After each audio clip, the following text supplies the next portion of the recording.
Hello, minions, and today I would like to talk to you about maybe a somewhat controversial subject, but something I've been wanting to talk about for a while.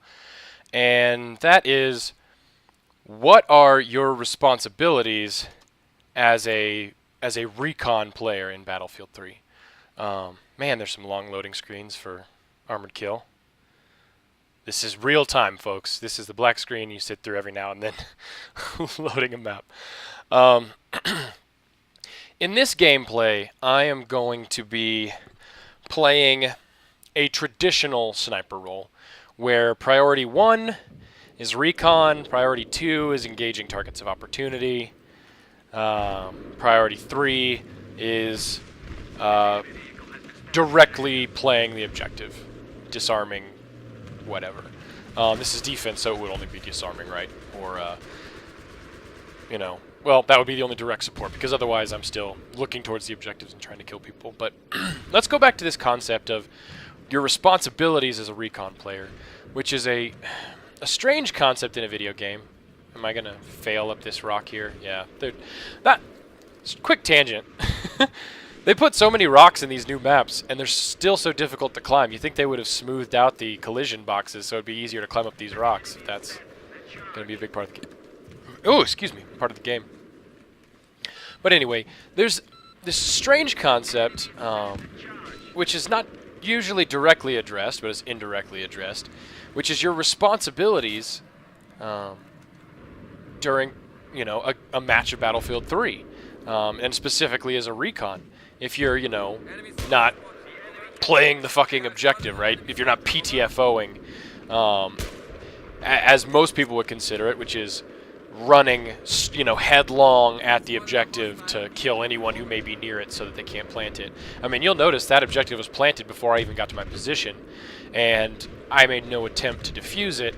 I only tried to take out anyone who might stop a teammate from defusing it in the area. They had Amtrak support.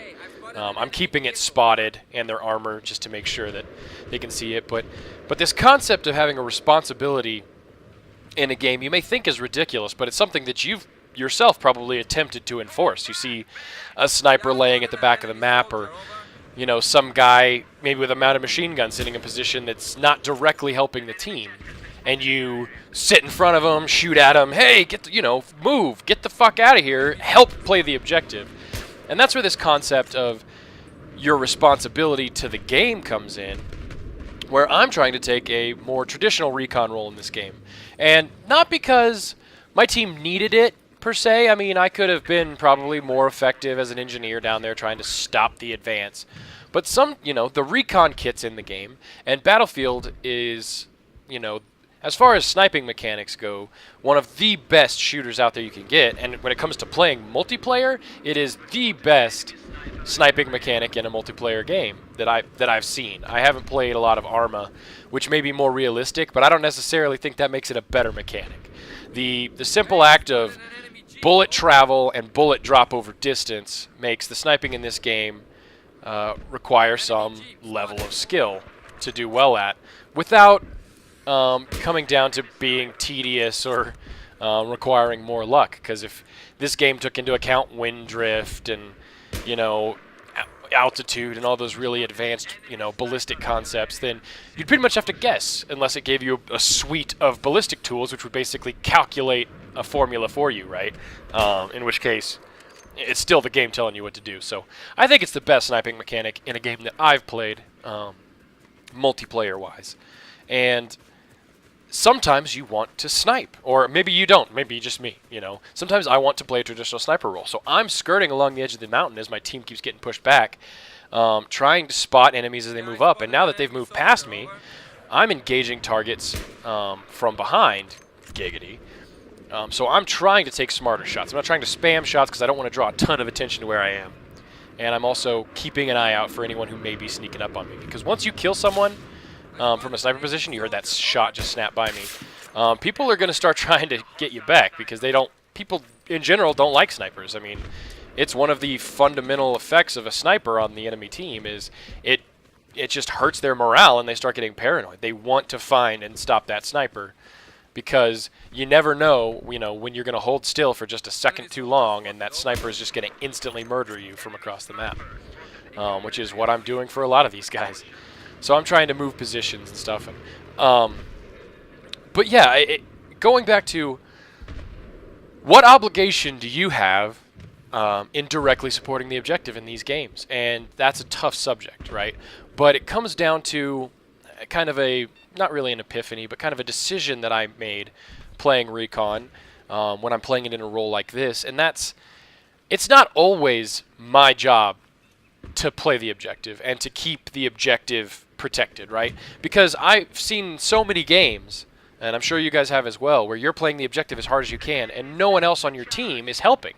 And maybe you do a good job and you cling in there and you and a couple of squad mates or something like that pull together and you help fight them off. Or sometimes you just get rolled over and no matter what you try, you just can't stop the enemy because your team isn't working together. Maybe they're all off sniping like I am, right?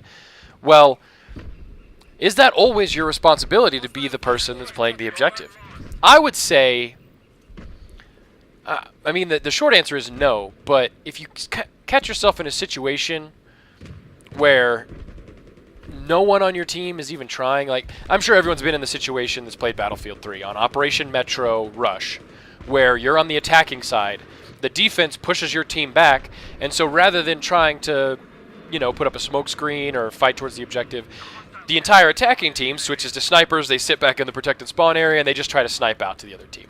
It's going to be a stalemate. It ends up trickling down to a slow degradation of tickets until finally the attacking team inevitably loses. Here's a moment I kind of like where there's a vehicle and I'm using this shrub to hide from it. He doesn't know I'm up here.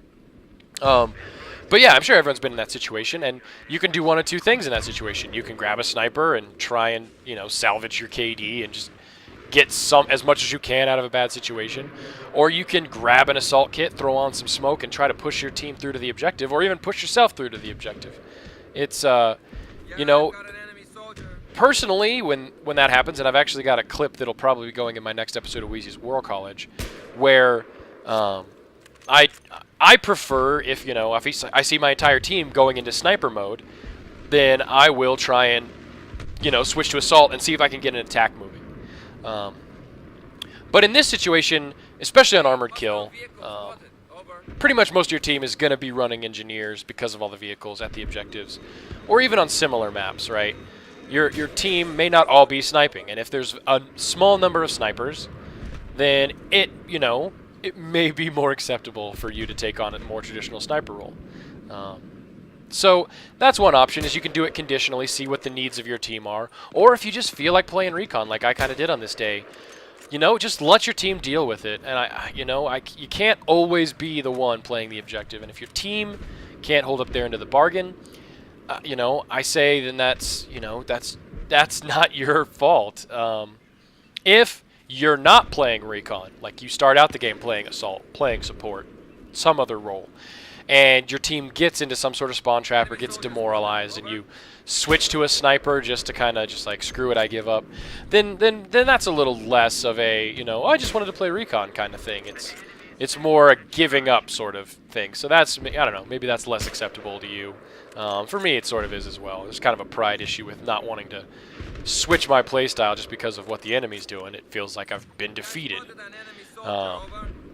Even in a game where you're going to lose, you can still fight and not feel defeated, in my opinion. I think, fighting the good fight is good enough in some cases. It's all you can do. So all that put aside, just, hey, let's throw it to you guys. What is your opinion on playing Recon? Do you think that it's always your responsibility, regardless of what kit you're using, to directly be supporting the objective? Like here, I am... Like, I've realized that they've captured another base. I'm still trying not to get, trapped behind. But I'm like 500-600 meters from the next set of objectives. I couldn't see those things if I wanted to, and I'm in for a long hike just to get there. So, I'm not directly supporting the objective. Is that wrong? Is that bad? Am I doing it wrong? Am I being a douche? Maybe. This is kind of, sometimes I play for this kind of gameplay. Like, look at those vehicles cruising by as I'm, trying to stay hidden over here. you know, I feel like I'm playing a more traditional sniper role, and I love it. So, what's your opinion? And maybe to go alongside with while you're thinking about what response to put to this question, there are different ways to play Recon, right? I'm trying to play in a more traditional sniper sense, which is why I pulled out my try-hard, long-distance M98B sniper with the bipod.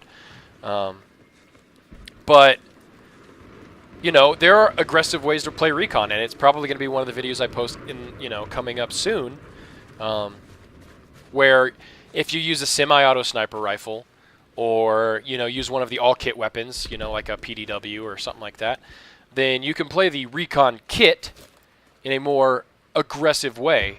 And that is very important, especially in some close quarters maps like Operation Metro or Grand Bazaar, where the important thing for you as a Recon to do is to get your spawn beacon in close to the objective. And even on some of the larger maps that can be very important, like playing Operation Firestorm, a lot of times I'll try to play an aggressive Recon when we're on attacking side. And I'll try to get as close to the objective as I can and put my spawn beacon in a location where it's not likely to be found by the enemy, so teammates can spawn closer and we can get guns on the objective and you know, actually PTFO with the Recon, right?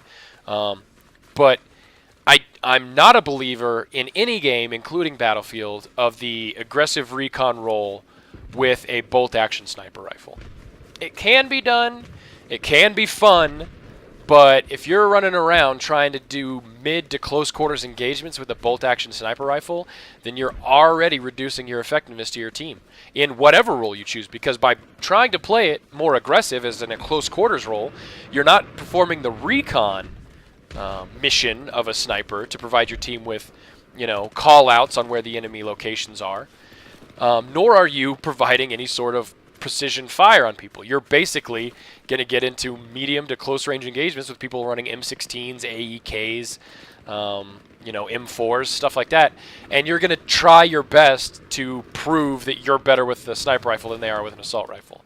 And maybe, you know, if you're really, really good, maybe half the time you'll get a kill out of it. But I don't think that that's a valid playstyle at all. I mean, you may be a little more PTFO by getting in there, but if you're playing the Recon kit and you're trying to get close, then you better have a semi-auto sniper rifle, and you better have no more than a 4x magnification scope on, in my opinion. And even that may be pushing it. My favorite scope for playing an aggressive Recon role is the PKA 3.4x optic. I love that scope for playing that role. It gives you a good ability to do close quarters engagements, and you still have enough magnification to reach out and hit people at 100, 150 meters. So, you know, if you want to play more aggressive Recon, I think that's how you should do that. But if you're playing a traditional sniper role like I'm doing here, you know, any of this, that guy kind of disappears into the terrain there. Any of the bolt action sniper rifles are excellent in that role.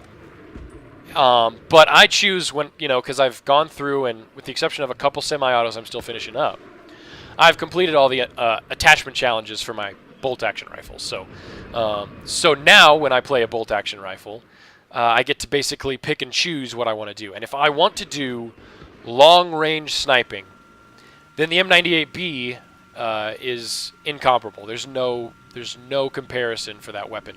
The closest one would probably be the J&G 90, but it may be tied or slightly behind the M98B in ballistics, meaning the M98B has the least bullet drop over distance of any of the bolt-action sniper rifles, which combined with the ballistic scope makes it extremely easy to pick off one-shot headshots at long range on people that are stationary. And the power of the rifle gives you an okay chance at getting a one-shot to the, you know, neck area, or maybe on a guy that's wounded at longer range if you're shooting center mass, and gives you a good capability for a two-shot kill center mass on a moving target. So I really love the M98B for that. It's a 338 Lapua rifle. It's what it's designed to do, is long-range precision marksmanship. The J&G 90 is a 50 caliber sniper rifle, which is intended for a similar role, or with a 50 cal round, you tend to think more anti-materiel, although it can also be used against it, you know, against soft targets. But the 338 Lapua is a anti-personnel sniper round intended for extreme long range ballistics. I mean, it's what it does, and that's what the M98B is chambered in, and that's how I like to use it. And I also will switch to this sometimes when, say, I'm playing a normal defensive kit, and you get some attacking snipers, or maybe vice versa, who are shooting into your squad and kind of maybe demoralizing your team and picking people off and making it hard to defend or attack the objective. So sometimes it's good to just whip out the 98B where I know I've got a good chance for a one-shot kill, you know, first shot, one-shot headshot at long range, which is a great way to tell the enemy snipers, hey, you should stop doing this shit because it's about to start costing you your life. And so it's good for that. You demoralize the snipers, you get rid of them, you switch back, all's good. But, you know, I really liked the way I played this game because it felt like a more traditional sniper role, not just because of the long-range engagements. I think I just ran right past the objective. I think he was smart. He was trying to come up and clear us out first, but it didn't help him. Gunship. Goddamn gunship. I think I died twice in this round, and it was both times was from the gunship. The infantry never knew what was going on. God, I just got distracted. Anyway, yeah, I liked this game because I was playing a traditional sniper role, not just the long-range shooting, but also the moments where I get caught behind enemy lines as the rush objectives move up, and I've got to basically stay low, stay quiet as the enemy move past me. And there are times when you could, hey, there's a guy, I could take a shot at him, right? Maybe I'll kill him. But then you'll alert the people around him. And so it's just kind of like pick your targets, stay alive, move up to the next objective, get a good position so you can start engaging the enemy again. And I had a lot of fun doing this. And it's a little slow paced. I realize for an observer it may not be as exciting, but the thing I love about guns, you know, let's put the video game aspect aside, right? But when it comes to shooting real guns, what I love is the marksmanship aspect of it, because video games don't do justice to how difficult it is to accurately fire a weapon at any range, much less long distance. I mean, the average person who doesn't have any weapons experience, I believe, would have a whole lot of trouble getting a shot on a man-sized silhouette at 100 yards. It's closer range. I mean, it's not close range by any means, but you know, it's not easy to do if you don't understand trigger control, breath control, proper sight picture, you know, how to hold the weapon properly. I mean, all these things come into play. I'm not entirely sure how effective I would be at 100 yards with iron sights. You know, I use optics when I shoot at that range, as I think a lot of people probably should, but in the military, I've never been, right, you know, but I'm aware of how the military trains. They train out to probably, what, 200-300 yards with iron sights? They qualify without optics. You shoot, speaking for the American military, my understanding is that their qualification is they shoot, M16 iron sights at ranges varying between, I don't even know, 50, 250, 300 yards. And it can be done, and it can be done extremely effectively if you're properly trained on a good sight picture. I'm not a huge fan. I think I'm in the vast minority here. I'm not a huge fan of the iron sight picture on an AR-15 pattern rifle. It leaves too much room for error, I think. I mean, that's why it requires, I think, a lot of training. I'll try not to get too sidelined in that, but I'm not a big fan of iron sights in general, but especially I'm not a huge fan of the AR-15 pattern iron sight. Look at that, sniping that guy right out of the sky. Spoiler alert, I think that was my last kill of this round, so just don't even pay attention to the rest. But, yeah, I want to hear from you guys. If you break down your answers on how you think that Recon should be played, let's break it down into two components. One, if you're playing a traditional sniper role where you're going for long-range sniping, Recon, and long-range target engagements. This guy just parachuted in out of nowhere. And then if you do play aggressive Recon, then you can include that as a second portion, because that's kind of a separate beast, in my opinion. And if you're a big proponent of the close-range bolt-action sniper, tell me why. I don't personally agree with that playstyle as being effective in any way. I don't disagree that it could be fun. But if you love it and it's the way you like to play, let me know. I love hearing differing opinions and diverse perspectives on a subject. So, let me know. I realize this can be a touchy subject. Yeah, that was all me. Sniping that A10. I don't even know why I took that shot. Just because I was bored. I needed something to shoot at. Oh, and here I'm waiting to see if somebody jumps out of this after it burns. Oh, and I blow it. Oh, hit marker. Right in the hip. I think he disappears before the round ends. No, the gunship. The gunship. I told you I thought I died twice, and there it was. There's number 2. Ugh. I love sniping in Battlefield. I really do. I think you should give it a shot. Oh, I hate when the extra death ticks on at the end. So yeah, we won that round through very little of my effect. I mean, I won't say that I had a significant impact in us winning that game. But I had fun sniping. I think I helped somewhat in getting my teammates aware of when enemies were coming. And, you know, I ended up pretty high on the scoreboard. I got MVP 3 out of that. So I hope you guys enjoyed the video. Leave your feedback. Let me know what you think. And I will talk to you another time. Peace out, my minions. Oh, what the fuck was that? I don't even know. I don't even know what I was doing just then. Do you know? I don't know.